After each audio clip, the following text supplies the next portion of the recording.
প্রসেনজিৎ লেখেন বাংলাদেশের দুর্দান্ত সাফল্যের পর কলকাতায় তুফান। অনেক শুভেচ্ছা রইল সাকিবের জন্য এবং তুফানের পুরো টিমকে। অন্যদিকে দেব লিখেছেন তুফান আজ মুক্তি পেয়েছে আপনার পাশের সিনেমা হলে। অনেক শুভেচ্ছা রইল তুফানের জন্য, সাকিব খানের জন্য।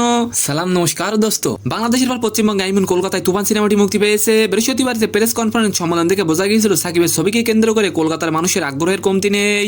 বাট সিনেমা মুক্তির পর দেখা গেল উল্টো চিত্র। তো কি অবস্থা, কেমন আছেন? আমি নিউন ভাই গাইজ। আজকের ফার্স্ট নিউজটি থাকবে কলকাতায় সাকিবের তুফান সিনেমা নিয়ে কি বলেন প্রসেনজিৎ ও দেব, এন্ড সেকেন্ড নিউজটি থাকবে রেসলিংকে বিদায় জানালেন জন সিনা এই বিষয়টি নিয়ে। Tonight, I officially announce my retirement from the WWE. তো চলেন ভিডিওটি শুরু করা যাক। তুফান সিনেমার প্রবাসনের জন্য কলকাতার মেট্রো রেল থেকে শুরু করে রাস্তার বড় বড় বিলবোর্ডে লাগানো হয়েছিল তুফান পোস্টার। সবদিকে যখন এই অবস্থা তখন কলকাতার সুপারস্টার দেব প্রসেনজিৎ সাকিবের তুফানকে নিয়ে জানালেন শুভেচ্ছা। প্রসেনজিৎ লেখেন বাংলাদেশের দুর্দান্ত সাফল্যের পর কলকাতায় তুফান। অনেক শুভেচ্ছা রইল সাকিবের জন্য এবং তুফানের পুরো টিমকে। আমার ভিডিও আপনাদের ভালো লাগে আমি জানি, বাট সাবস্ক্রাইবার কম বলে আপনারাও সাবস্ক্রাইব করেন না। আপনারা সাবস্ক্রাইব না করলে আমরা ক্রিয়েটাররা কোথায় যাব? প্লিজ ভালো লাগলে অবশ্যই সাবস্ক্রাইব করবেন। অন্যদিকে দেব লিখেছেন তুফান আজ মুক্তি পেয়েছে আপনার পাশের সিনেমা হলে। অনেক শুভেচ্ছা রইল তুফানের জন্য, সাকিব খানের জন্য। সবাই শুভেচ্ছা জানালো। তুফান কলকাতার বক্স অফিসে মুখ থুবড়ে পড়েছে। আর এবার আলোচনা করবো রেসলিংকে বিদায় জানালেন জন সিনা। 16 বারের চ্যাম্পিয়ন জন সিনা অবশেষে বিদায় জানালেন রেসলিংকে।